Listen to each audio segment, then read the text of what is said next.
ආදරණීය දරුවනේ තුන්වන ඒකකය ජීවින්ගේ විවිධත්වය සහ පරිණාමය මේ ඒකකේ අපි දැන් අද සූදානම් වෙන්නේ 6 වන පාඩම සමග ඔබට විෂය කරුණු ගෙනීමට. ඒ තමයි දිලීර රාජධානිය.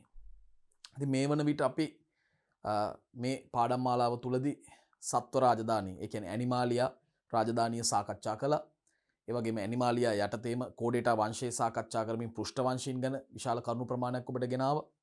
ඒ වගේම ප්‍රොටිස්ටා රාජධානියත් ප්ලාන්ටේ රාජධානිය පිළිබඳවත් ශාක ජීවන චක්‍ර පිළිබඳවත් මේ වන විට ඔබට සියලුම විෂය කරුණු මම ලබා දුන්නා.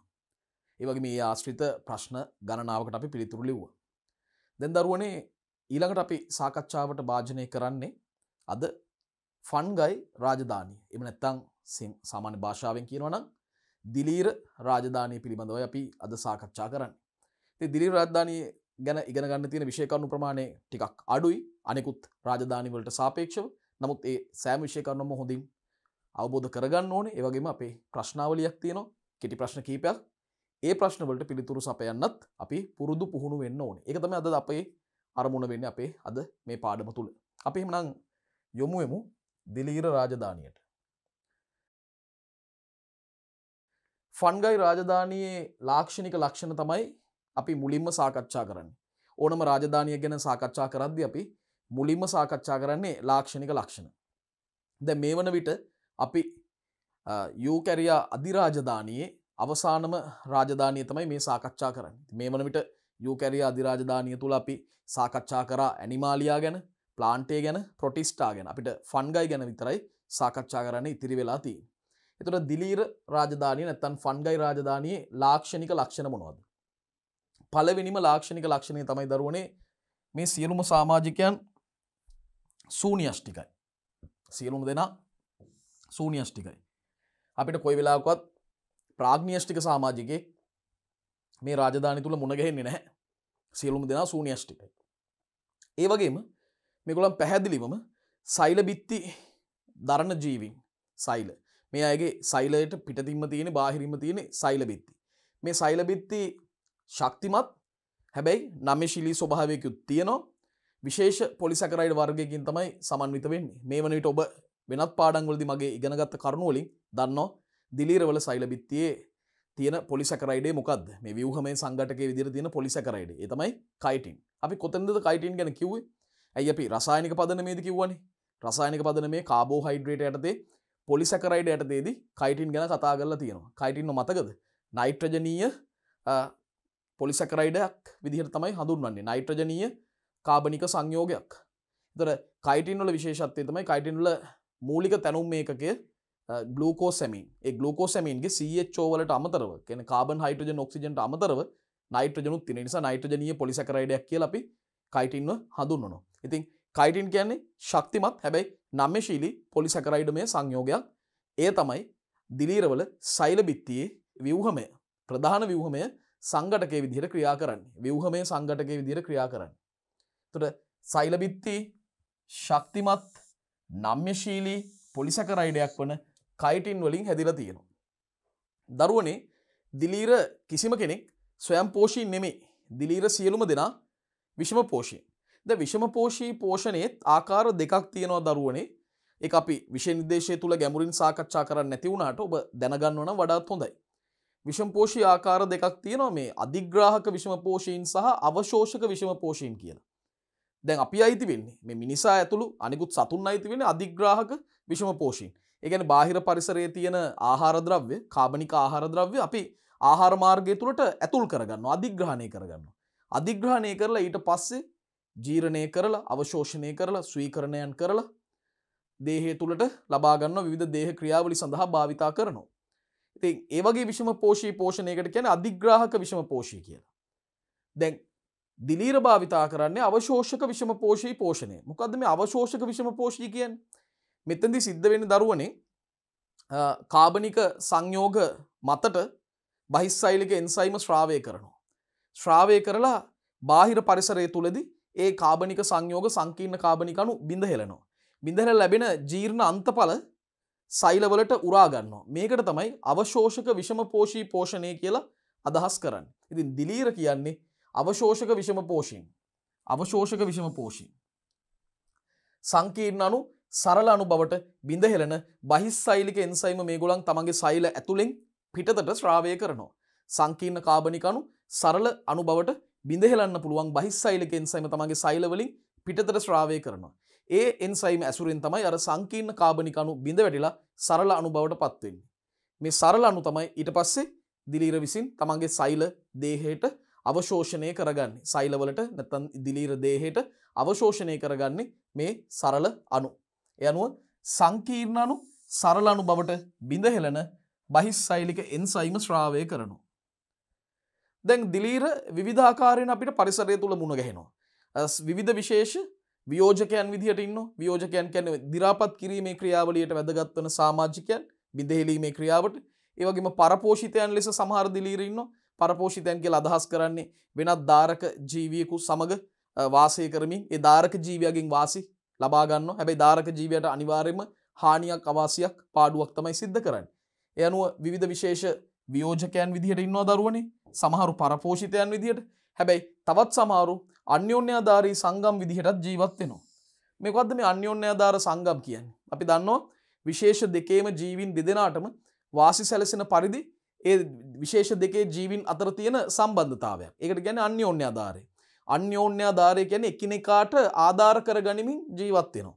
ඒතර විශේෂ දෙකේම ජීවින් දෙන්නටම වාසි සැලසෙනවා. දිලීරය මගින් අනික් විශේෂයකට වාසියක් සැලසෙනවා. ඒ අනිත් විශේෂය මගින් දිලීරයටත් වාසියක් සැලසෙනවා. ඉතින් මෙහෙම සම්බන්ධතාව තමයි අන්‍යෝන්‍යාධාර සම්බන්ධ නැත්නම් අන්‍යෝන්‍යාධාර සංගම් කියලා කියන්නේ. දැන් හොඳම උදාහරණයක් තමයි දිලීරක මූල සම්බන්ධය. අපිට ওই දිලීරක මූල සම්බන්ධය ශුද්ධ ජීව විද්‍යාවේදී තමයි ගැඹුරෙන්ම අපි කතා කරන්නේ. දිලීරක මූල සම්බන්ධයේදී සිද්ධ වෙන්නේ උසස් ශාකයක මුලක් සහ දිලීරයක් අතරයි මේ බැඳීම පවතින්නේ. ඒතර උසස් ශාකයේ මුල මගින් දිලීරයට අවශ්‍ය වාසස්ථාන පෝෂණය සපයනවා. දිලීරය මොකද කරන්නේ? දිලීරය අර පසේ තියෙන ජල අද්‍රාව්‍ය පොස්පේට් වර්ග ජල ද්‍රාව්‍ය තත්වයට මාරු කරලා ශාකවලට මූල පද්ධතියට ලබා දෙනවා. මේ ලංකාවේ තියෙන පොස්පේට් වල තියෙන ප්‍රධානම දුර්වලතාවයක් තමයි ජල ද්‍රාව්‍යතාවය හරිම අඩුයි. වතුරේ දියවීමේ ස්වභාවය අඩුයි. ඒතර මේ දිලීර වලට පුළුවන් ජල අද්‍රාව්‍ය තත්වයේ තියෙන පොස්පේට් ජල ද්‍රාව්‍ය තත්වයට මාරු කරන්න පුළුවන්. හරවන්න පුළුවන්. ඊට පස්සේ මේ පොස්පේට් ශාකවල මූල පද්ධතියට වඩා පහසුවෙන් කාර්යක්ෂම ලෙස උරා ගන්න, අවශෝෂණය කරගන්න පුළුවන්. හරි. දරුවනේ දිලීර වලින් විශේෂ සුළු සංඛ්‍යාවක් තනි සෛල විදිහට තමයි පවතින්නේ. ඒක සෛලිකයි. සුළු සංඛ්‍යාවක් ඒක සෛලිකයි. අනිත් විශේෂ බහුසෛලික සූත්‍රිකා නිපදවනවා. සුළු සංඛ්‍යාවක් විතරක් ඒක සෛලිකයි. අනිත් විශේෂ මේ බහුසෛලික සූත්‍රිකා නිපදවීමක් කරනවා. සුළු සංඛ්‍යාවක් ඒක සෛලිකයි. අනික් විශේෂ බහුසෛලික සූත්‍රිකා නිපදවනවා. දැන් මේ දිලීර සූත්‍රිකාවර ආවාර කියලා හඳුන්වන හරස් බිත්ති දකින්න පුළුවන්. දිලීර සූත්‍රිකාවල ආවාර කියලා හඳුන්වන හරස් බිත්ති දකින්න පුළුවන්. දැන් මේ තියෙන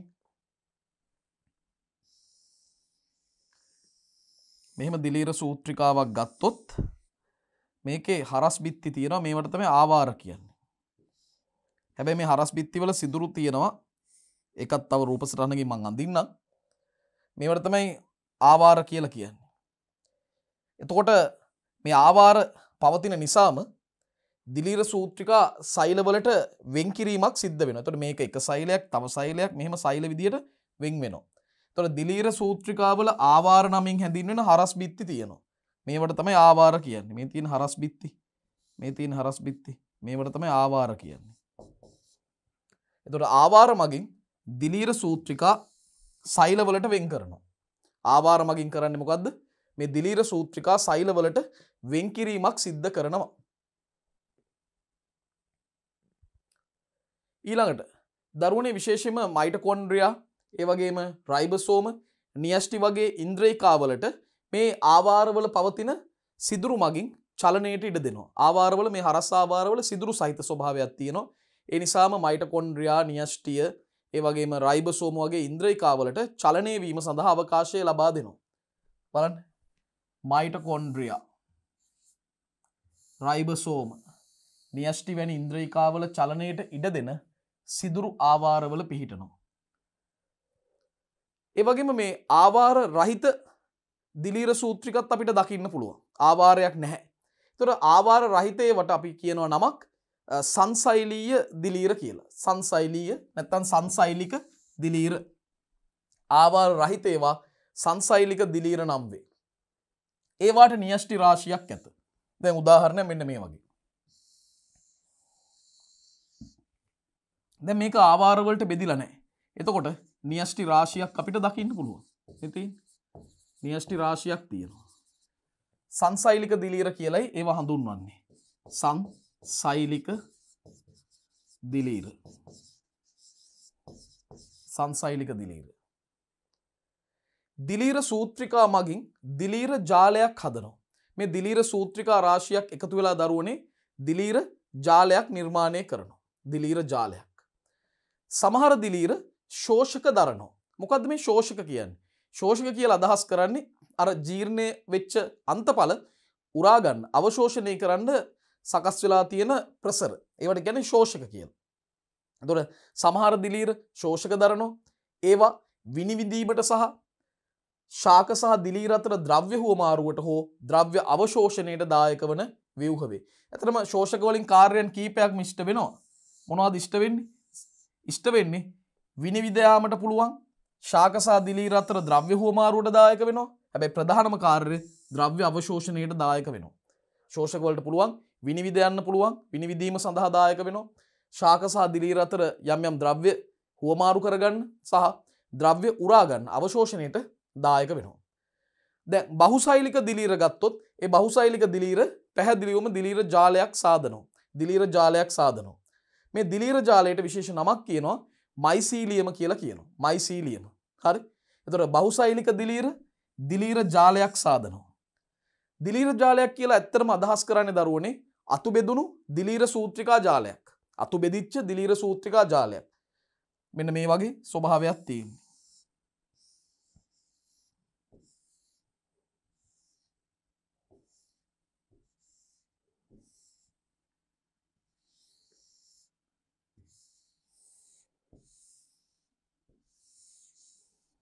අතු බෙදුණු දිලීර සූත්‍රිකා ජාලයක්. මෙන්න මේ වගේ. මේවා ගොඩක් වෙලාවට පෝෂක අවශෝෂණයට තමයි දායක වෙන්නේ. දැන් මේවා හරස් බිත්ති සහිත වුණාම මෙන්න තියෙනවා ආවාර සහිතයි කියනවා. ඇත්තටම හරස් බිත්ති සහිත වුණාම අපි ඒකට තව ලස්සන නමක් කියනවා සාවාර කියලා. සාවාර. දැන් හරස් බිත්ති නැත්තම් කියනවා නිරාවාර කියලා. එතන සාවාර ස්වභාවයක් තමයි තියෙන්නේ. මෙන්න මේ වගේ. න්‍යෂ්ටිත් දකින්න පුළුවන්. එහෙම තියෙනවා.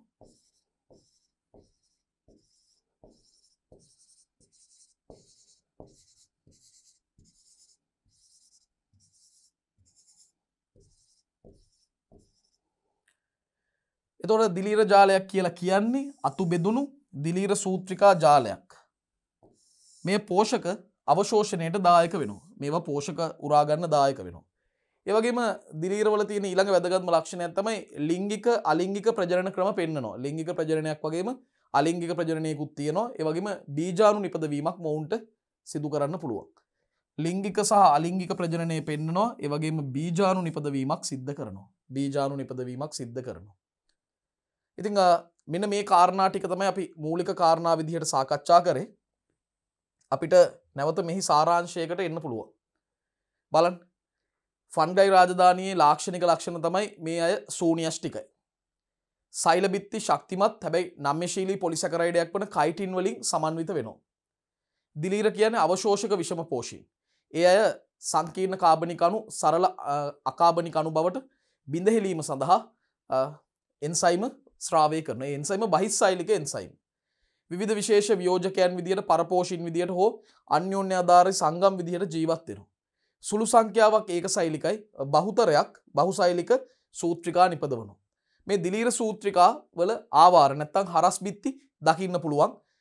ඒ හරස් බිත්ති තියෙන නිසා ඒ දිලීර සූත්‍රිකාව සෛලවලට වෙන් වෙන් වශයෙන් වෙන් කරලා තියෙනවා. බෙදී යාමක් දකින්න පුළුවන්.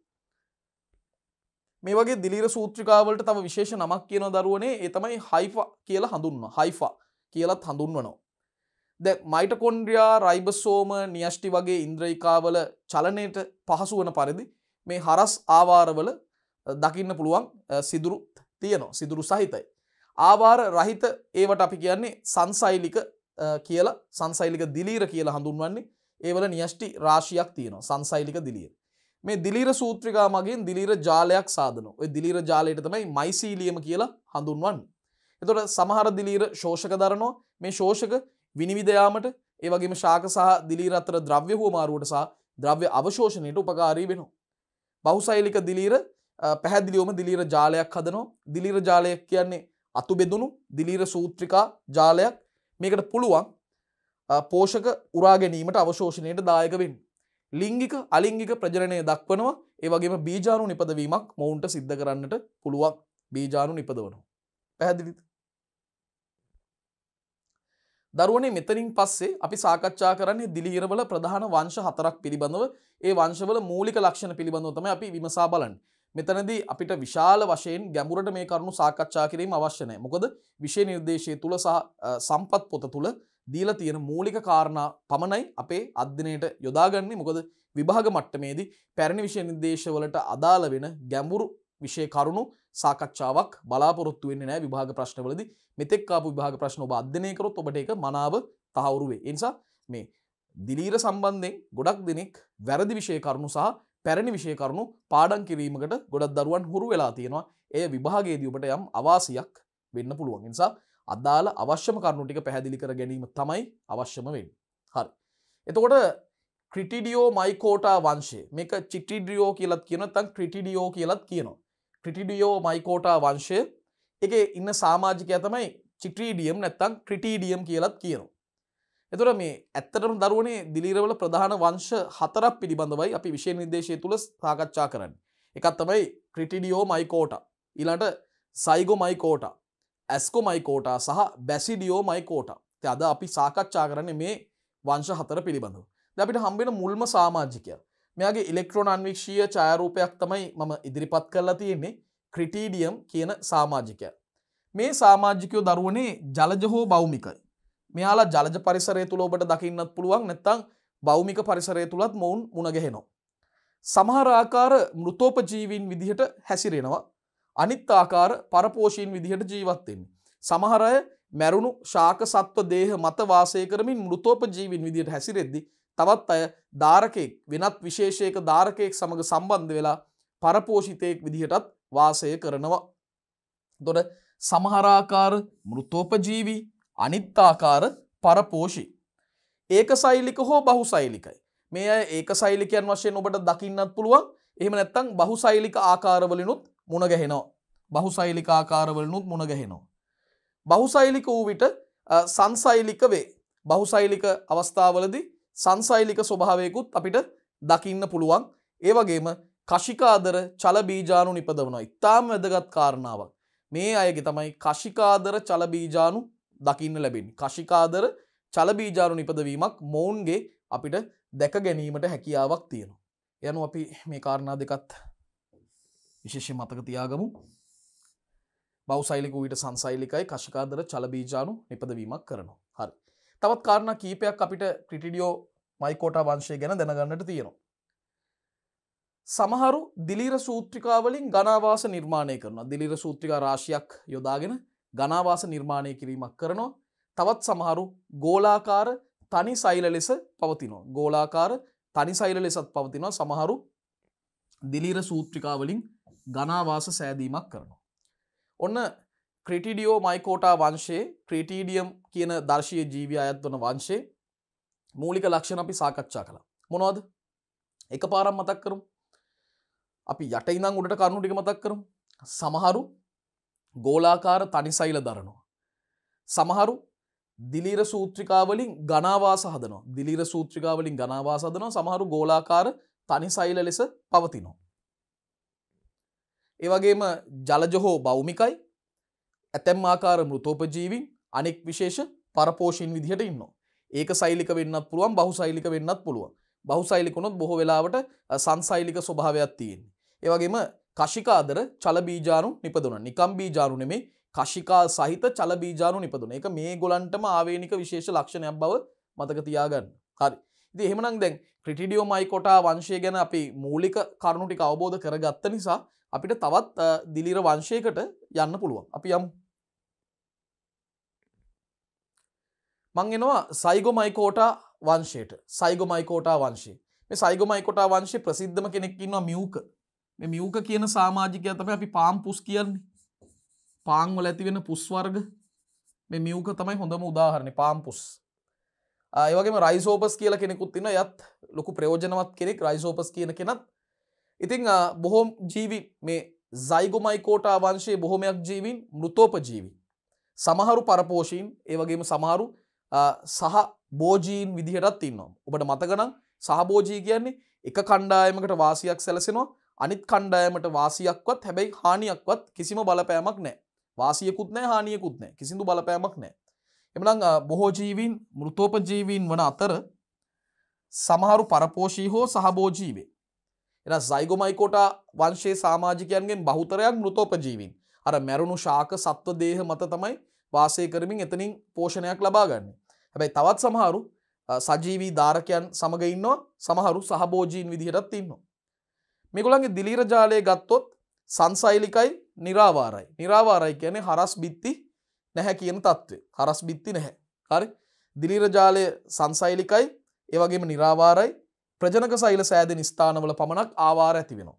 නිරාවාරයි කියන්නේ හරස් බිත්ති නැහැ කියන එක. ප්‍රජනක සෛල නිර්මාණය වන තැන්වල විතරක් හරස් බිත්ති නැත්තම් ආවාර නිර්මාණය වෙනවා. එතකොට දිලීර ජාලය සංසෛලික හා නිරාවාරයි. මේ වගේ තමයි දිලීර ජාලය තියෙන්නේ. නියෂ්ටි ගොඩක් තියෙනවනේ සංසෛලික වුණාම. මේ විදිහට තමයි තියෙන්නේ. හැබැයි ප්‍රජනක සෛල සෑදෙන ස්ථානවල විතරක් ආවාර ඇති වෙන්න පුළුවන්. මෙන්න මේ වගේ ප්‍රජනක සෛල හැදෙන ස්ථානවල පමණක් ආවාර ඇති වෙන්න පුළුවන්. මෙන්න මේ වගේ ආවාර තියෙනවා. හරි. එතකොට සයිගොමයිකෝටා වංශයට අදාළව කාරණා කීපයක් මෙතෙන්දි සාකච්ඡා වුණා. බොහෝමයක් ජීවීන් මෘතෝපජීවීන් අනිත් ආකාර පරපෝෂීන් හෝ සහභෝජීන් විදිහට ඉන්නවා. දිලීර ජාලය සංසෛලික හා නිරාවාරයි. හැබැයි ප්‍රජනක සෛල සෑදෙන ස්ථානවල පමණක් ආවාර ඇති වෙනවා. ප්‍රජනක සෛල සෑදෙන ස්ථානවල පමණක් හරස් බිත්ති නැත්තම් ආවාර නිර්මාණය වෙනවා. දැන් බලමු දරුවනේ අපි මේ සයිගොමයිකෝටා වල ප්‍රජනන ක්‍රියාවලිය ගැන. මේ ප්‍රජනන ක්‍රියාවලිය ගැන කතා කරන්න තියෙන මූලික කාරණා කීපයක් තියෙනවා. මේ ඇයට අලිංගික ප්‍රජනනයක් වගේම ලිංගික ප්‍රජනනයකුත් තියෙනවා. අලිංගික ප්‍රජනනයේදී සිද්ධ වෙන්නේ ප්‍රවේණිකව සර්ව සම ඒක ගුණ බීජාණු නිෂ්පාදනය වෙනවා බීජාණු දානි තුල. එතකොට මේ බීජාණු දානි තුල අන්තර්ජන්‍ය වශයෙන් තමයි බීජාණු හටගන්නේ. අන්තර්ජන්‍ය කියන්නේ ඇතුලේ තියනවා කියන එක. එතකොට අපිට මේ කරුණු ටික ගන්න පුළුවන්. අලිංගික ප්‍රජනනය ප්‍රවේණිකව සර්ව සම ඒක ගුණ බීජාණු නිපදවන බීජාණු දානි නිෂ්පාදනය කරනවා. ඒව තුල අන්තර්ජන්‍යව බීජාණු නිෂ්පාදනය වෙනවා. අන්තර්ජන්‍ය. ලිංගික ප්‍රජනනය ගැන කතා කරනකොට ගොඩක් කාරණා කීපයක්ම තියෙනවා කතා කරන්න. මොනවාද? එකක් තමයි මේ ලිංගික ප්‍රජනනයේදී විශේෂ ව්‍යුහයක් හැදෙනවා දරුවෝ. ඒකට කියන්නේ සංයෝගාණුව කියලා. සංයෝගාණුව කියලා හැදින්නවා විශේෂ ව්‍යුහයක්. මේ ව්‍යුහය ගොඩක් ඝනකම් දැඩි ව්‍යුහයක්. මේක හදන්න මේ දිලීර සූත්‍රිකා දායක වෙනවා. මාදිලි දෙකක දිලීර සූත්‍රිකා. එතකොට මෙන්න හැදෙන ව්‍යුහය.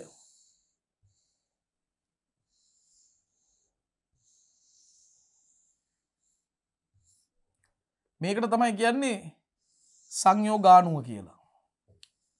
මේක ගොඩක් ඝනකම් ශක්තිමත් ව්‍යුහයක්.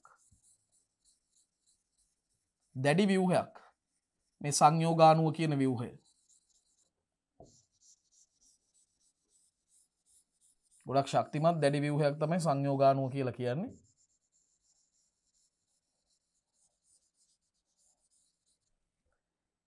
මේ සංයෝගාණුවක් ඇතුලේ තමයි නියෂ්ටි යෝගය හෝ ප්ලාස්ම යෝගය සිද්ධ වෙන්නේ. ඒතර සංයෝගාණුවේදී නියෂ්ටි යෝගය හෝ ප්ලාස්ම යෝගය මගින් හැදෙන ව්‍යුහයක් තමයි මේ සංයෝගාණුව කියලා කියන්නේ. ඒතර මේ කාරණා වැදගත්. නියෂ්ටි යෝගය හෝ ප්ලාස්ම යෝගය මගින් සෑදෙන දෘඩ ව්‍යුහයක් විදිහටයි සංයෝගාණුව හඳුන්වන්නේ. එතකොට මේ සංයෝගාණුව අහිතකර පරිසර තත්ත්වවලට ප්‍රතිරෝධී ව්‍යුහයක්. අහිතකර පරිසර තත්ත්වවලට ප්‍රතිරෝධී ව්‍යුහයක්.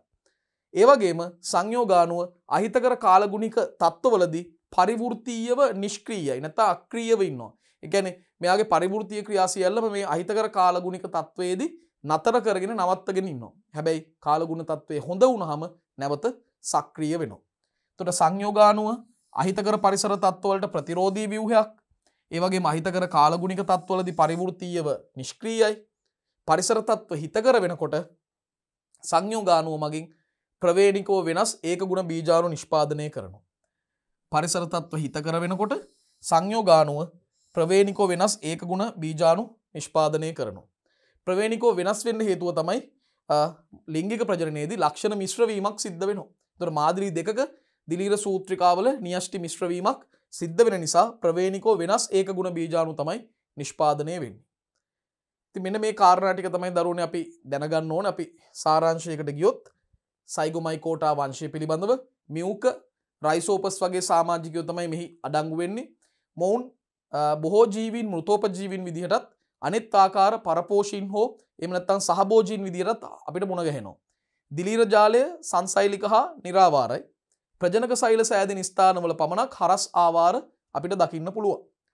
මේගොල්ලන්ගේ අලිංගික ප්‍රජනනය ගැන අපි කතා කරා. ප්‍රවේණිකව සර්වසම ඒකගුණ බීජාණු දානි තුල නිපද වෙනවා. එතකොට බීජාණු දානි තුල අන්තර්ජන්‍ය වශයෙන් තමයි මේ ඒකගුණ බීජාණු හට ගන්නවා කියලා කිව්වේ. ලිංගික ප්‍රජනනය ගැන කියපු වැදගත්ම කාරණාව තමයි න්‍යෂ්ටි යෝගයේ හෝ ප්ලාස්ම යෝගයේ මගින් හැදෙනවා දැඩි ව්‍යුහයක්, දෘಢ ව්‍යුහයක්. ඒකට කියන්නේ සංයෝගාණුව කියලා. ඒක සංයෝගාණුව කියලායි හඳුන්වන්නේ. සංයෝගාණුව අහිතකර පරිසර තත්ත්වවලට ප්‍රතිරෝධී ව්‍යුහයක්. ඒ නිසාම සංයෝගාණුව අහිතකර කාලගුණික තත්ත්වවලදී පරිවෘත්තීයව අක්‍රීයව නැත්තම් නිෂ්ක්‍රීයව තමයි පවතින්නේ. හැබැයි පරිසර තත්ත්ව නැවත හිතකර වෙනකොට මේ සංයෝගාණුවට පුළුවන් වෙනවා ප්‍රවේණිකව වෙනස් බීජාණු නිපදවන්න. ප්‍රවේණිකව වෙනස් ඒකගුණ බීජාණු නිපදවීමේ හැකියාවක් තියෙනවා. මෙන්න මේව තමයි සයිගොමයිකෝටා වංශයට අදාළව අප දැනගත යුතු මූලික කාරණා වෙන්නේ. දරුවනේ ඊළඟට මම කැමති ඔබව රැගෙන යන්න ඇස්කොමයිකෝටා වංශයට. මෙතනත් ගොඩක් සමාජිකයෝ ඉන්නවා. මෙතන බහුසෛලික අය වගේම ඒකසෛලික සමාජිකයොත් ඉන්නවා. ද ඇස්පර්ජිලස්, ඒ වගේම සැකරොමයිසස්, පෙනිසීලියම් වගේ කට්ටිය.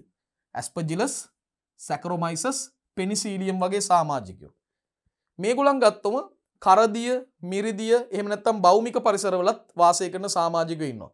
ඉතින් සමහරු කරදියේ ඉන්නවා, සමහරු මිරිදියේ ඉන්නවා, සමහරු තෙත භෞමික පරිසරයේ ඉන්නවා. ඒත් වගේ තැන්වල ඉන්නවා. පරපෝෂීන් වගේම සහජීවිනුත් අපිට මුණ ගැහෙනවා. පරපෝෂී ආකාර වගේම සහජීවිනුත් හම්බ වෙනවා. හැබැයි ගොඩක් අය වියෝජකයන් විදිහට තමයි පරිසරය තුල හැසිරෙන්නේ. බොහෝ ආකාර වියෝජකයන් ලෙස තමයි අපිට දකින්න ලැබෙන්නේ. ඒකසෛලික අයත් ඉන්නවා. ඒකසෛලික අය වගේම බහුසෛලික සූත්‍රිකාකාර අයත් ඉන්නවා. බහුසෛලික සූත්‍රිකාකාර. දැන් ඒකසෛලික කියපු ගම අපිට මතක් වෙන්නේ මේ සැකරොමයිසස්. අපි ඊස්ට් කියලා කියන්නේත් එයාටමයි. එයාලා ඒකසෛලික. හරිද? හැබැයි බහුසෛලික සූත්‍රිකාකාර ආකාර විදිහට මේ ඇස්පර්ජිලස් වගේ සමාජිකයෝ අපිට හඳුන්වන්න පුළුවන්. ඒකසෛලික වගේම බහුසෛලික සූත්‍රිකාකාරත් ඉන්නවා. හරි. දැන් ඇස්කොමයිකෝටාවල මූලික කාරණා හතරක් මෙතනදී අපි කතා කරා. මොනවද? කරදිය, මිරිදිය හෝ භෞමික වාසීන්, සමහරු පරපෝෂීන්, සමහරු සහජීවීන්. පරපෝෂී හෝ සහජීවී. ඒ වගේම බොහෝ ආකාර වියෝජකයන් විදිහට හැසිරෙනවා. ඒකසෛලික හෝ බහුසෛලික සූත්‍රිකාකාර සමාජිකයන් තමයි අපිට මුණ ගැහෙන්නේ. ඒකසෛලික හෝ බහුසෛලික සූත්‍රිකාකාර සමාජිකයන්. කවුද ඉන්න සමාජිකයෝ? ඇස්පර්ජිලස් ඉන්නවා, සැකරොමයිසස් ඉන්නවා, පෙනිසීලියම් ඉන්නවා. මේ වගේ කට්ටිය ගොඩක් මේ වංශය තුල ඉන්නවා. හරි. දරුවනේ දැන් මේ ඇස්කොමයිකෝටා සමාජිකයන්ගේ ප්‍රජනන ආකාර දෙක පිළිබඳව අපි පරීක්ෂා කරලා බලමු. මොනවද? මොවුන්ගේ තියෙනවා අලිංගික ප්‍රජනනයක් සහ ලිංගික ප්‍රජනනයක් කියලා ප්‍රජනන ආකාර දෙකක්. අලිංගික ප්‍රජනනයේදී විශේෂත්වය තමයි කොනිඩිදර කියලා හඳුන්වන විශේෂිත දිලීර සූත්‍රිකා කෙලවර කොනීඩියා නිෂ්පාදනය වෙනවා. මොනවද දැන් මේ කොනීඩිදර සහ කොනීඩියා කියන්නේ? මේ බලන්න.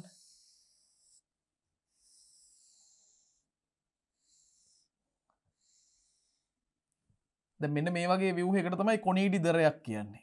කොනීඩිදරයක්. කොනීඩිදරය. ඒකේ පිටතින් නිර්මාණය වෙනවා කොනීඩියා කියලා හඳුන්වන විශේෂ බීජාණු වර්ගයක්. මේ තියෙන්නේ.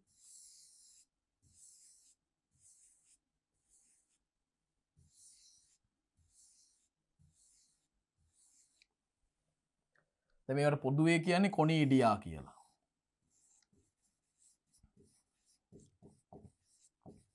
කොනීඩියා. එතකොට මේ තියෙන එක්කෙනෙක්ව ගත්තොත් ඒවට කියන්නේ කොනිඩි බීජාණු කියලා. කොනිඩි බීජාණු. මේ කොනිඩි බීජාණු කියන්නේ අලිංගික බීජාණු වර්ගයක් විදිහටයි සලකන්නේ. එතකොට කොනිඩිදර නම් වූ විශේෂිත දිලීර සූත්‍රිකා කෙලවර කොනීඩියා නිපද වෙනවා. කොනීඩියා කියන්නේ දාමයක් විදිහට නැත්තම් පොකුරක් විදිහට ඇතිවන බහිර්ජන්‍ය බීජාණු. බහිර්ජන්‍ය කියන්නේ බාහිරව ඇති වෙන්නේ. බීජාණු දානියෙන් පිටත තමයි ඇති වෙන්නේ. ඒ නිසා බහිර්ජන්‍ය බීජාණු. ඉතින් එතකොට මේ බහිර්ජන්‍ය බීජාණු වැදගත් වෙන්නේ මතක තියාගන්න අලිංගික බීජාණු වර්ගයක් විදිහටයි මේවා හැසිරෙන්නේ. අලිංගික බීජාණු වර්ගයක් විදිහට තමයි මේවා හැසිරෙන්නේ ක්‍රියාත්මක වෙන්නේ. ලිංගික ප්‍රජනනය ගැනයි අපි දැන් ඊළඟට කතා කරන්න යන්නේ. ලිංගිකව විභේදනය වෙච්ච ජන්මානුදානි හාවීම මගින් මඩියක් වැනි ව්‍යුහයක් වන අස්කස සෑදීම සිද්ධ වෙනවා. අස්කසයක් සෑදෙනවා. මේ අස්කසයක් ඇතුලේ අස්ක බීජාණු 8ක් තියෙනවා. දැන් අස්කසයක් කියන්නේ මෙන්න මේ වගේ ව්‍යුහයක්.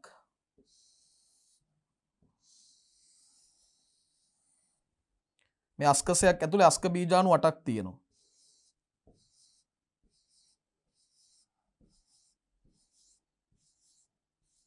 මෙන්න මේ වගේ.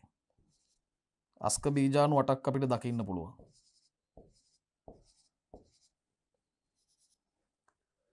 එතකොට මේ තමයි අස්ක බීජාණු. මේ ව්‍යුහය තමයි අස්කසය.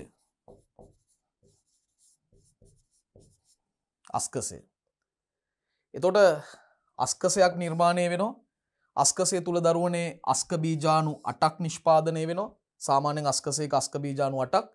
බොහෝ ඇස්කොමයිකෝටාවන්ගේ මේ අස්කස සහිත අස්ක ඵල නිර්මාණය වීමක් මේ වගේ අස්කස රාශියක් එකතු වෙච්ච ව්‍යුහයක් අපි ඒකට කියනවා අස්ක ඵලයක් කියලා. අස්ක ඵල නිෂ්පාදනය කරනවා නිර්මාණය කරනවා. ඒ අනුව බොහෝ ඇස්කොමයිකෝටාවන් අස්කස සහිත අස්ක ඵල නිපදවයි. අස්කස සහිත අස්ක ඵල නිෂ්පාදනය කිරීමක් කරනවා. අපි සාරාංශීකරණයකට ආවොත් අලිංගික ප්‍රජනනය සම්බන්ධයෙන් අපිට කියන්න තියෙන්නේ කොනීඩිදර කියලා හඳුන්වන විශේෂ දිලීර සූත්‍රිකාවල කෙලවරේ කොනීඩියා නිෂ්පාදනය වෙනවා. මේ කොනීඩියා දාම විදිහට හරි පොකුරු විදිහට හරි නිර්මාණය වන බහිර්ජන්‍ය අලිංගික බීජාණු වලින් තමයි සමන්විත වෙන්නේ. ඒවට කොනිඩි බීජාණු කියලාත් කියනවා. ලිංගික ප්‍රජනනය ගත්තොත් ලිංගිකව විභේදිත ජන්මානුදානි හාවීම මගින් නිර්මාණය වෙනවා මඩියක් වගේ මල්ලක් වගේ ව්‍යුහයක්. ඒකට තමයි කියන්නේ අස්කස කියලා. මේ අස්කසයක් ඇතුලේ අස්ක බීජාණු 8ක් සාමාන්‍යයෙන් දකින්න පුළුවන්. බොහෝ ඇස්කොමයිකෝටාවන්ගේ අස්කස සහිත අස්ක ඵල නිෂ්පාදනය කිරීම තමයි වුන් සිද්ධ කරන්නේ. එහෙමනම් දරුවනේ අපි ඇස්කොමයිකෝටා වංශය පිළිබඳ මූලික කාරණා ඉගෙනගෙන අවසන්. අපිට තව එක වංශයක් ඉගෙන ගන්න තියෙනවා. අපි එතෙන්ට යමු. බලන්න කවුද ඉන්නේ? බැසිඩියෝ මයිකෝටා වංශය. මේකට අයිති වෙන්නේ හතු වර්ග. මේ තියෙන ඇගරිකස් වගේ සමාජිකයෝ, බෝල හතු, රාක් හතු වගේ දේවල් අපිට උදාහරණ වලට ගන්න පුළුවන්. මේ සමාජිකයෝ දරුවනේ භෞමික වාසීන්. ඉතින් ඔබට භෞමික පරිසරයේම තමයි මේ අය මුණ ගැහෙන්නේ. මේ ජලජ පරිසරය නෙමෙයි, භෞමික පරිසරයමයි. ප්‍රධාන වශයෙන්ම වියෝජකයන් සමහරු සහජීවීන් විදිහට හැසිරෙනවා. ප්‍රධාන වශයෙන්ම වියෝජකයෝ විදිහට තමයි ඉන්නේ සමහරු සහජීවීන්. ඒ වගේම මේ සමාජිකයෝ ආවාර සහිතයි සූත්‍රිකාමය ද්විනියෂ්ටික ආකාර වෙන්නේ. ආවාර තියෙනවා, සූත්‍රිකාමය ස්වභාවයක් තියෙනවා, ද්විනියෂ්ටික කියන්නේ නියෂ්ටි දෙක බැගින් තියෙනවා. දරුවනේ දැන් ඊළඟ කාරණාව තමයි ජීවන චක්‍රය තුල දිලීර ජාලය ප්‍රමුඛයි. ඒ වගේම ලිංගික ප්‍රජනනයේදී බැසිඩි ඵලය කියලා හඳුන්වන පලාවරණයක් නිෂ්පාදනය කරනවා. ජීවන චක්‍රය තුල දිලීර ජාලය ප්‍රමුඛයි. ලිංගික ප්‍රජනනයේදී මේ බැසිඩි ඵලය කියලා හඳුන්වන පලාවරණයක් හදනවා. බැසිඩි ඵලයේ තැලි මත බැසිඩි බීජාණු නිපද වෙනවා. බැසිඩි ඵලයේ තැලි තියෙනවා, ඒවා මත බැසිඩි බීජාණු නිෂ්පාදනය වෙනවා. බැසිඩි බීජාණු බහිර්ජන්‍යයි. ඒ කියන්නේ බාහිරයට විවෘත වෙලා තියෙන්නේ. අභ්‍යන්තරයේ නෙමේ තියෙන්නේ, බහිර්ජන්‍යයි. හරි. දැන් අපි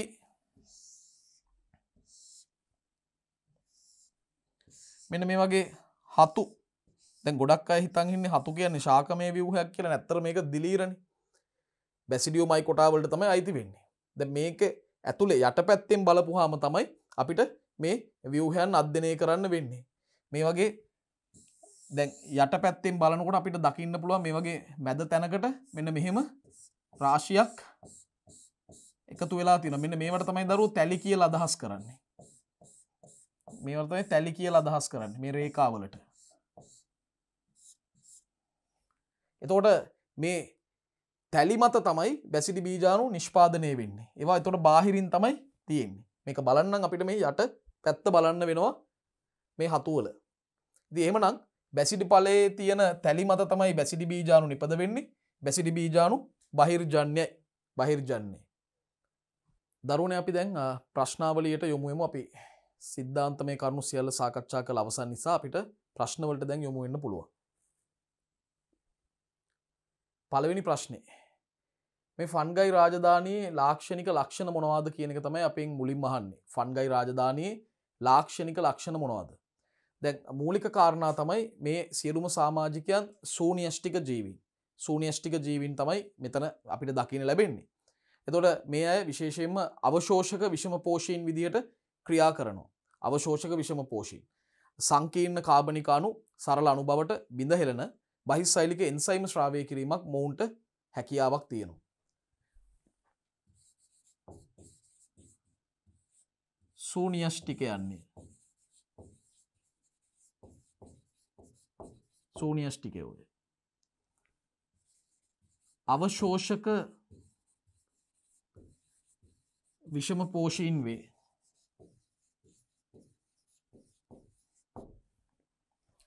සංකීර්ණ කාබනික අණු නැත්නම් සංකීර්ණ අණු සරල අණු බවට බිඳ හෙළන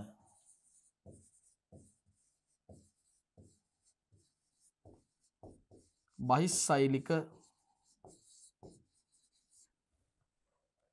එන්සයිම් ශ්‍රාවය කරයි.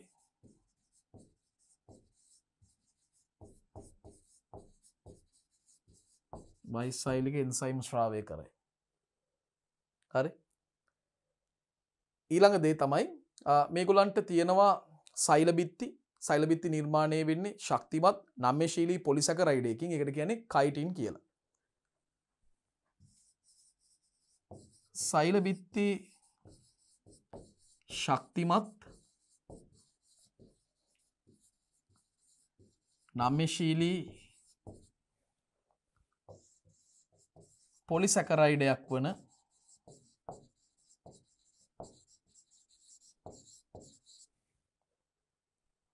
කයිටින් වලින් සෑදේ.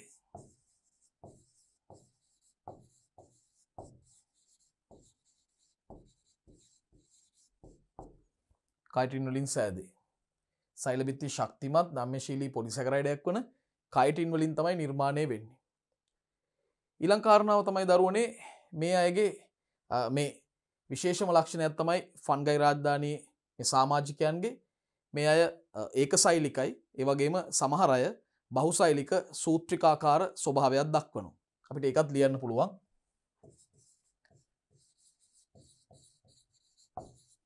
ඒකසෛලික සමාජිකයන් මෙන්ම බහුසෛලික සූත්‍රිකාකාර ජීවින්ද ඇත. ඒ වගේම දරුවනේ මේ සමහර සමාජිකයන් අපි ඒකසෛලිකයි කිව්වනේ. හැබැයි ඔවුන් ඉන්නේ සුළු සංඛ්‍යාවක්. බහුතරයක් තමයි මේ බහුසෛලික සූත්‍රිකාකාර ජීවින් ඉන්නේ. ඒකත් අපි ලියමු. ඒකසෛලිකයන් සුළු සංඛ්‍යාවක් පවතී. සුළු සංඛ්‍යාවක් ඇත. බහුතරයක්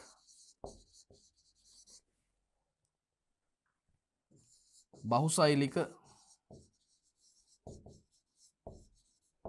සූත්‍රිකාකාර වේ. සූත්‍රිකාකාර වේ. ඒ වගේම විවිධ විශේෂ දරුවනේ අපිට මුණ ගැහෙනවා වියෝජකයන් ලෙස, සමහරුන් පරපෝෂීන් ලෙස, ඒ වගේම සමහරුන් අන්‍යෝන්‍යාධාරී සංගම් ලෙස ජීවත් වෙනවා.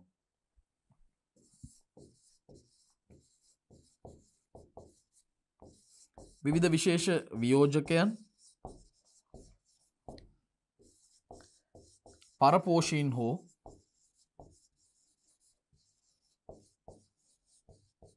අන්‍යෝන්‍යාධාරී සංගම් ලෙස ජීවත් වේ. විවිධ විශේෂ වියෝජකයන් පරපෝෂීන් ඒ වගේම අන්‍යෝන්‍යාධාරී සංගම් විදිහට ජීවත් වෙනවා. ඒ වගේම දරුවනේ මේ සූත්‍රිකා ආකාරවල අපිට හරස් බිත්ති නැත්තම් ආවාර දකින්න පුළුවන්. මේ හරස් බිත්ති නැත්තම් ආවාර පිහිටීම මගින් මේ සූත්‍රිකාව සෛලවලට බෙදිලා තියෙනවා. අපිට ඒ කාරණාව ලියන්න පුළුවන්. සූත්‍රිකාවල හරස් බිත්ති නැතහොත් ආවාර පිහිටයි. එම ආවාර මගින්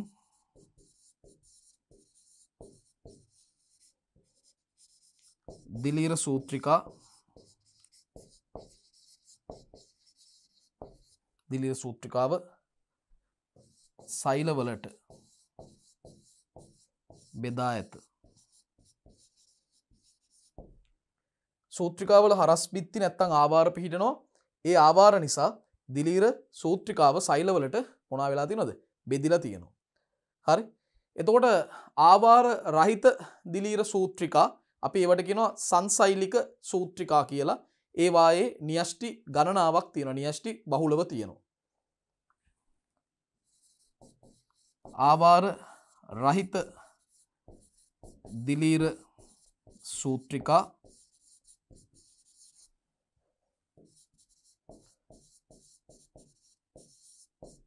සංසෛලික වේ. ඒ වායේ න්‍යෂ්ටි රාශියක් ඇත. ඒ වායේ න්‍යෂ්ටි රාශියක් ඇත. ඒ වගේම දරුවනේ මේ හරස් ආවාරවල අපිට දකින්න පුළුවන් සිදුරු. ඒ සිදුරු වලින් මොකද්ද කරන්නේ? ඒ සිදුරු වලින් කරන්නේ දරුවනේ න්‍යෂ්ටිය, මයිටොකොන්ඩ්‍රියා, රයිබෝසෝම වගේ ඉන්ද්‍රිකාවල චලනයට ඉඩ ලබා දෙනවා. හරි. ඒත් අපිට ලියන්න පුළුවන් හරස් බිත්තිවල මයිටොකොන්ඩ්‍රියා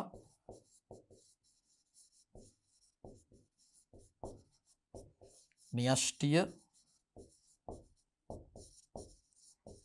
රයිබෝසෝම වැනි ඉන්ද්‍රිකාවල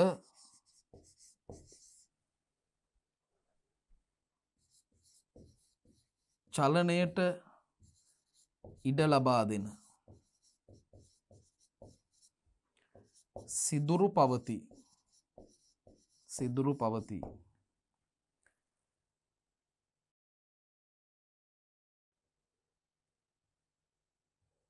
ඒ වගේම අපිට තව කාරණා කීපයක් අපේ පිළිතුරට ගොනු කරන්න පුළුවන් දරුවෝ.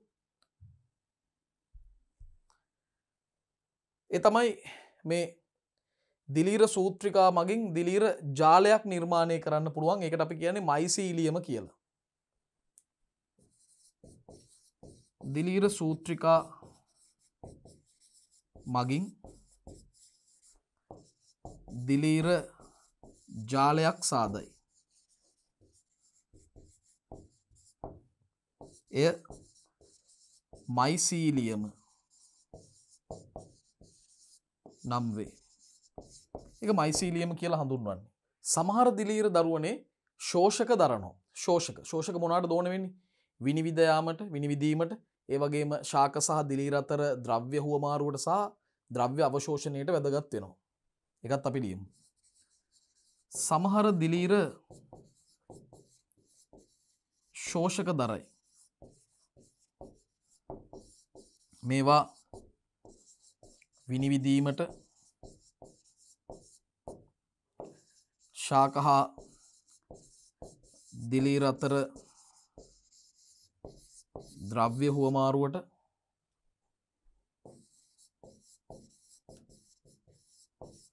මෙන්ම ද්‍රව්‍ය අවශෝෂණයටද දායක වේ.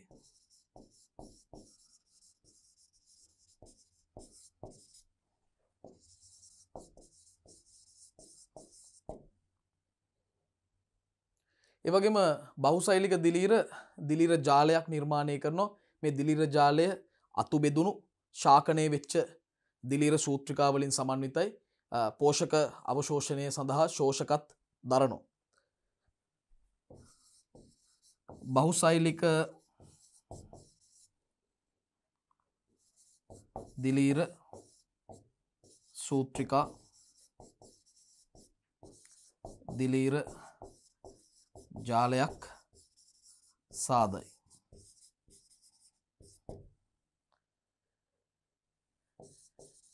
මේවා පෝෂක අවශෝෂණයට හැඩගැසී ඇත.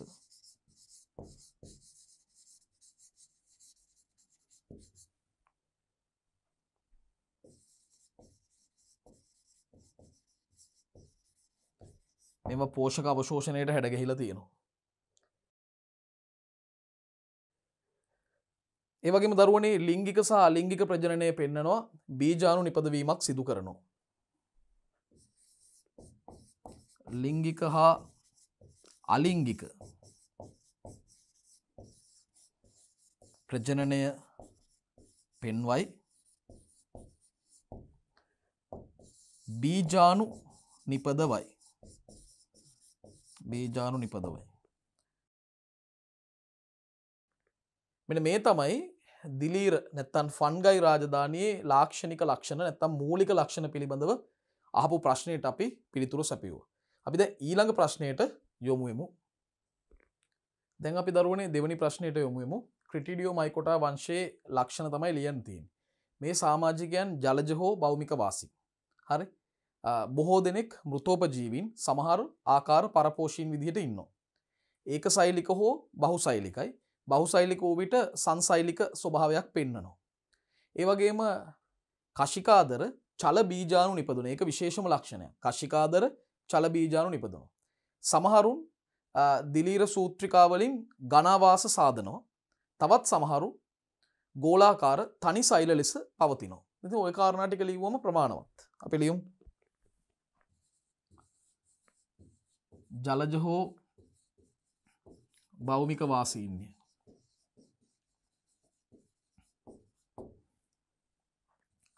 ජලජ හෝ භෞමික වාසීන්ය.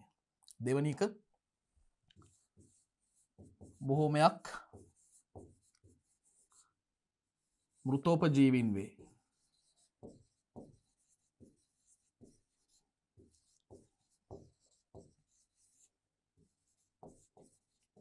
අනෙක් සමාජිකයන්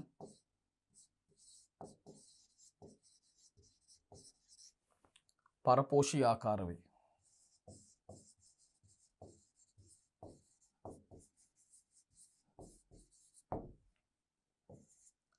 ඒකසෛලික හෝ බහුසෛලිකයි.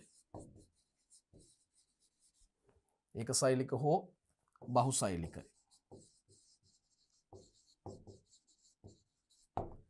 බහුසෛලික වූ විට සංසෛලීයයි.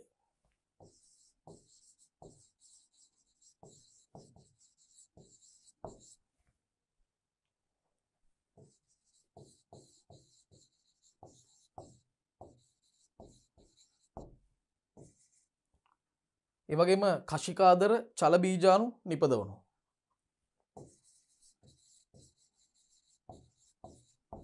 කශිකාදර චල බීජාණු නිපදවයි.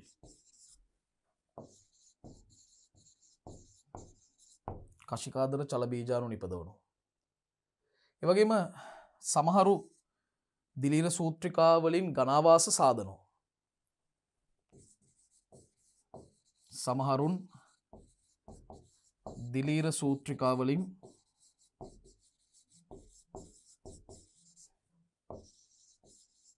ඝනාවාස සාදයි. තවත් සමහරු ගෝලාකාර තනි සෛල ලෙස පවතිනවා.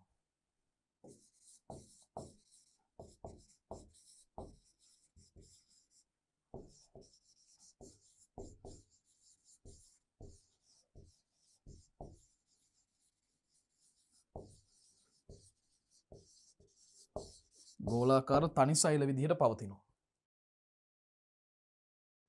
ඉතින් දරුවනේ මෙන්න මේ කාරණා ටික තමයි ක්‍රිටිඩියෝ මයිකෝටා වංශයේ ලක්ෂණ වලට අපිට කතා කරන්න තියෙන්නේ. අපි ඊළඟ ප්‍රශ්නෙට එහෙමනම් යමු එමු.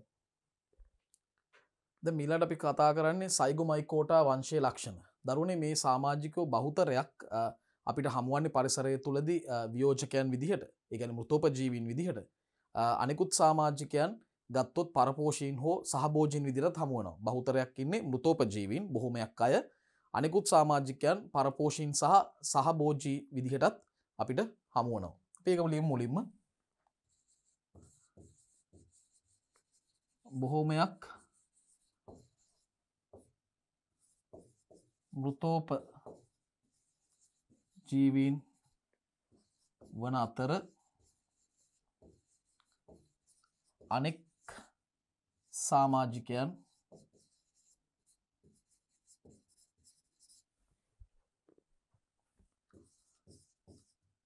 පරපෝෂීන් හෝ සහ භෝජීන් වේ.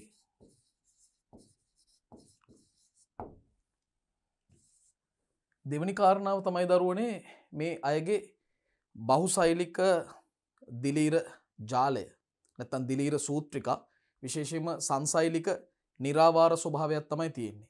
දිලීර සූත්‍රිකා සංසෛලික නිරාවාර වෙනවා. හැබැයි ප්‍රජනක සෛල සෑදෙන ස්ථානවල ආවාර පිහිටා තිබෙනවා. දිලීර සූත්‍රිකා සංසෛලීය හා නිරාවාර වේ. ඒ කියන්නේ හරස් බිත්ති නැහැ. නිරාවාර වේ. ප්‍රජනක සෛල සෑදෙන ස්ථානවල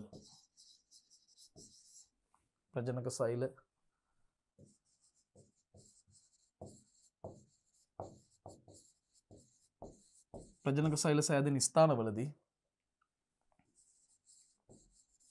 හරස් ආවාර ඇතිවේ. හරස් ආවාර ඇති වෙනවා.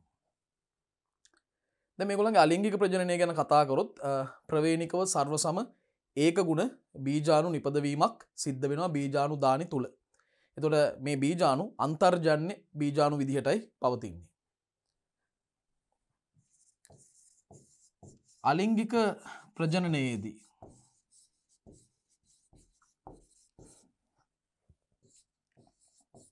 ප්‍රවේණිකව සර්ව සම ඒක ගුණ බීජාණු දානි තුල නිපද වේ.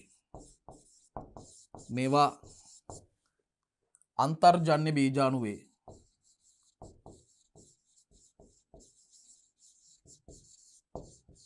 ඒ කියන්නේ බීජාණු දානි ඇතුලේ තියෙන නිසා තමයි අන්තර්ජන්‍ය බීජාණු කියන්නේ. දැන් ලිංගික ප්‍රජනන ක්‍රියාවලියේදී න්‍යෂ්ටි යෝගය සහ ප්ලාස්ම යෝගය මගින් සෑදෙන දෘಢ ව්‍යුහයක් තමයි සංයෝගාණුව කියලා කියන්නේ. මේ සංයෝගාණුව කියන්නේ ඇත්තටම බහු සෛලික බහු න්‍යෂ්ටික ව්‍යුහයක්.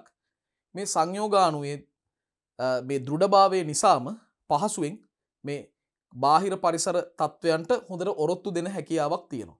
විශේෂයෙන්ම අධික සීතලට නැත්තම් මිදීමට ඒ වගේම වියලීම වගේ අහිතකර කාලගුණික තත්ත්වවලදී පරිවෘත්තීයව නිෂ්ක්‍රීයව පැවතීමේ හැකියාවකුත් මේ සංයෝගාණුවට පවතිනවා.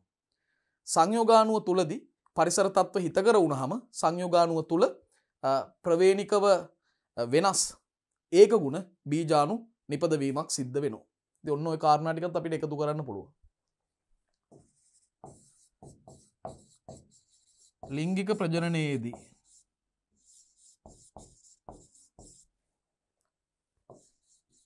න්‍යෂ්ටි යෝගය න්‍යෂ්ටි එකතු වෙනවට තමයි න්‍යෂ්ටි යෝගය කියන්නේ. සහ ප්ලාස්ම යෝගය සෛල ප්ලාස්ම එකතු වෙනවා.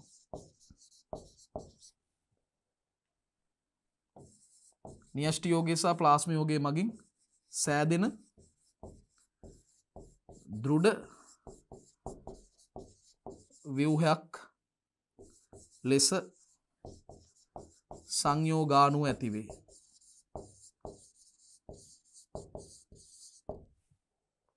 දෘඩ ව්‍යුහයක් ඒ කියන්නේ දැඩි ශක්තිමත් ව්‍යුහයක් විදිහට සංයෝගාණුව ඇති වෙනවා. එතකොට බාහිරේ තියෙන පරිසර තත්ත්වවලට ප්‍රතිරෝධීතාවයක් මේ සංයෝගාණුව දක්වනවා. මෙය බාහිර පරිසර තත්ත්වවලට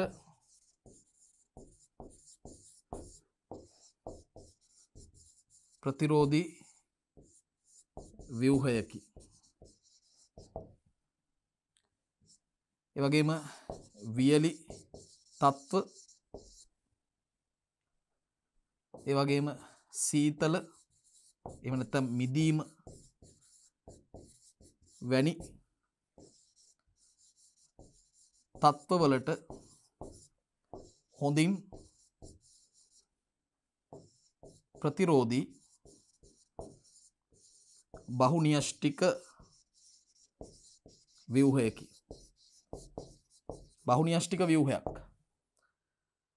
එනිසාම මේ අහිතකර කාලගුණික තත්ත්වවලදී පරිවෘත්තිකව නිෂ්ක්‍රීයයි. අහිතකර කාලගුණික තත්ත්වවලදී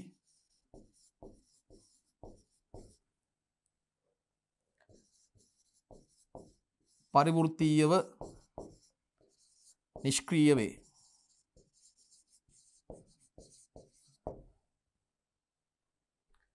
එසේම පරිසර තත්ත්ව හිතකර වූ විට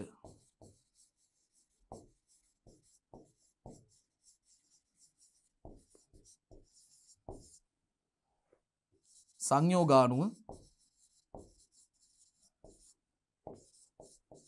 ප්‍රවේණිකව අසමාන ඒක ගුණ බීජාණු නිපදවයි.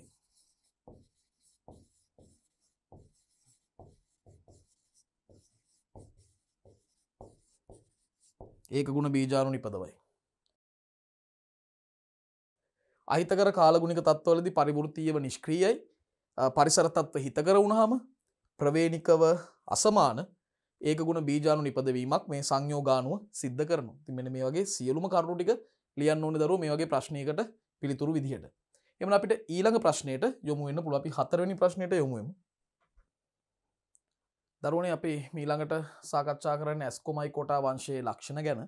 මේ අය කරදිය මිරිදිය ඒ වගේම භෞමික පරිසරවල අපිට දකින්න පුළුවන් සමාජික වර්ගයක් තමයි මේ ඇස්කොමයිකෝටා වංශයේ සමාජිකයෝ. බොහෝ දෙනෙක් වියෝජකයෝ, සමහරු පරපෝෂීන් සහ ඒ වගේම සහජීවී ආකාරات අපිට දකින්න පුළුවන්. ඒ වගේම ඒකශෛලික සූත්‍රිකාකාර හෝ බහුශෛලික ආකාරات අපිට දකින්න පුළුවන් මේ සමාජිකයන්. ඉතින් අපි මේ ටික ලියමු. කරදිය මිරිදිය භෞමික කරදිය මිරිදිය භෞමික පරිසරවල හමුවේ. කරදිය මිරිදිය භෞමික පරිසරවල හම්බ වෙනවා.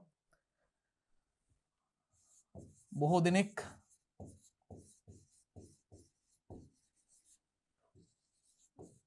වියෝජක ඉන්වේ, සමහරු පරපෝෂීන් හෝ සහජීවී වේ. සහජීවී.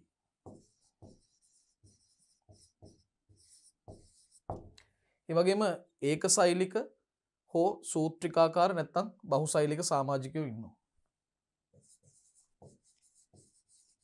ඒකශෛලික හෝ සූත්‍රිකාකාර බහුශෛලිකයින් බහුශෛලික වේ. ඒ වගේම දරුවනේ මේ සමාජිකයොත් අලිංගික ප්‍රජනනය පෙන්වනවා. අලිංගික ප්‍රජනනය පෙන්වන්න ඔවුන් යොදාගන්නේ කොනිඩිදර. මේ කොනිඩිදරවල ඒවා දිලීර සූත්‍රිකා වර්ගයක් විශේෂිත ඒ කොනිඩිදරවල තමයි පිහිටන්නේ බහිර්ජන්‍යව කොනිඩියා. කොනිඩියා වල තමයි කොනිඩි බීජාණු පවතින්නේ. අපිට ඒක ලියන්න පුළුවන්. අලිංගික ප්‍රජනනය සඳහා කොනිඩි දර ලෙස හඳුන්වන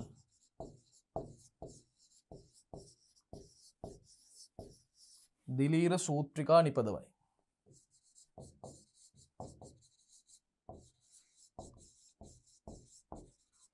ඒවායේ කෙලවර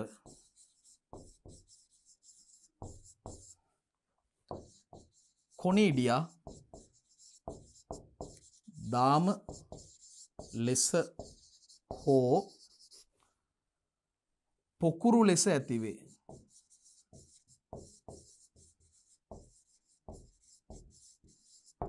දැන් ඔය කොනීඩියාවල තියෙන කොනිඩි බීජාණු.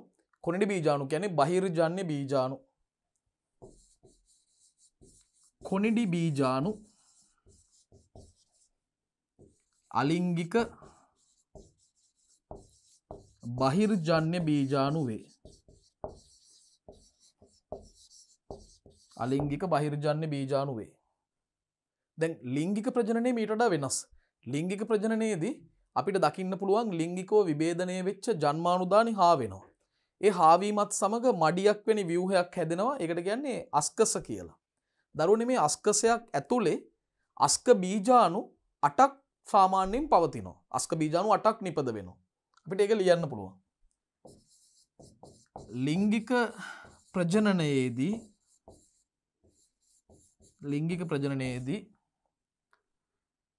විභේදනය වූ නැත්නම් විභේදිත ජන්මානුදානි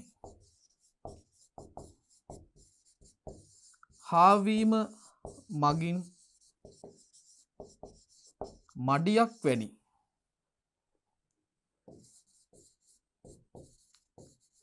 අස්කස සෑදේ. මේ අස්කස ඇතුලේ අස්ක බීජාණු 8ක් නිපද වෙනවා. අස්කස තුල අස්ක බීජාණු 8ක් ඇතිවේ.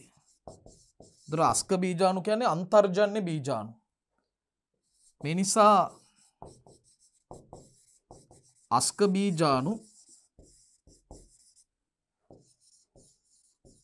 අන්තර්ජන්‍ය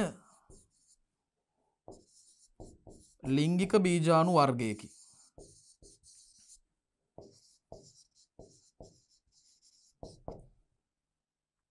දැන් අස්කස රාශියක් එකතු වෙලා අස්ක ඵලයක් ඇති වෙනවා. ඒ අස්ක ඵලය තුල තමයි මේ අස්ක බීජාණු සියල්ල අවසානයේදී අන්තර්ගත වෙන්නේ.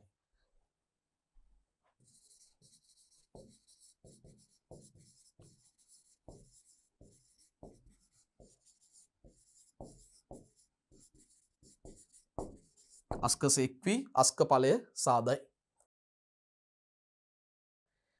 ඒ අනුව දරුවනේ අපි ඇස්කොමයිකෝටා වංශයට අදාළ මූලික ලක්ෂණ සියල්ල සාකච්ඡා කළ නිසා අපි ඊළඟ ප්‍රශ්නයට එහෙමනම් යමු.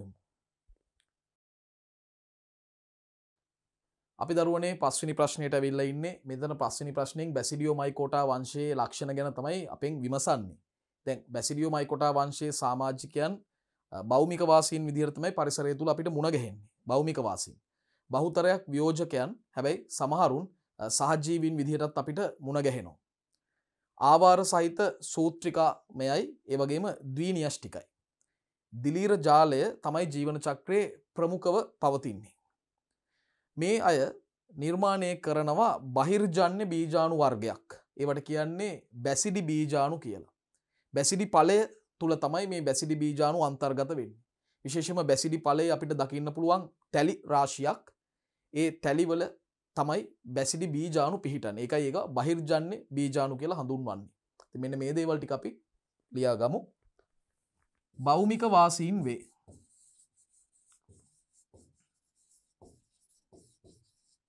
භෞමික වාසීන් වේ. ඊළඟ කාරණාව තමයි මේ සමාජිකයන්ට අදාළව අපිට කියන්න තියෙන්නේ බොහෝ දෙනෙක්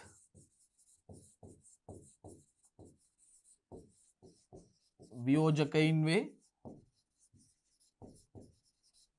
සමහරු සහජීවීන්නේ.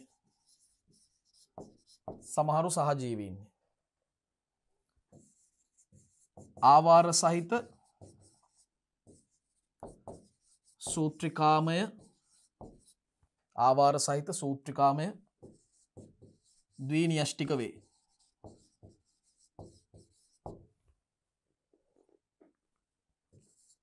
දිලීර ජාලය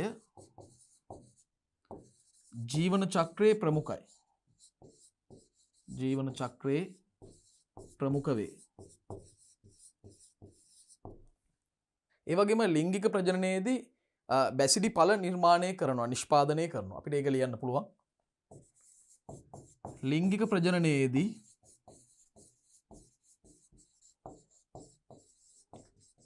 බැසිඩි ඵල නිපදවයි. ඒවායේ තැලි මත බැසිඩි බීජාණු පවතී. මේ නිසා බැසිඩි බීජාණු කියන්නේ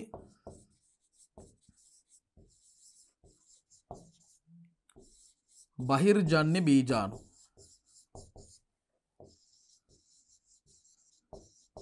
බහිර්ජන්‍ය බීජාණු වර්ගයකි. හරි. එමනම් දරුවනේ දිලීර රාජධානිය, ෆන්ගයි රාජධානිය හා සම්බන්ධ සියලුම සිද්ධාන්තමය කරුණු අපි සාකච්ඡා කළා. ඒ වගේම ඊට අදාළව ප්‍රශ්නාවලියක් අපි සාකච්ඡා කළා මොනවද ලියන්න ඕන පිළිතුරු කියලා. ඒ අනුව තුන්වන ඒකකය ජීවින්ගේ විවිධත්වය සහ පරිණාමය කියන ඒකකය තුල 6 වන පාඩම විදිහට දිලීර රාජධානිය අපි මෙයින් අවසන් කරනවා. අපේ 7 වන පාඩම තුලදී ඔබට ටැක්සෝන දූරාවලි, වර්ගීකරණය, නාමකරණය වගේ පාඩම් ඉගෙන ගන්නට අවස්ථාව තියෙනවා. එhmenan අපි මේ පාඩම් සමග එකතු වෙමු. එතෙක් ඔබට සුබ දවසක්.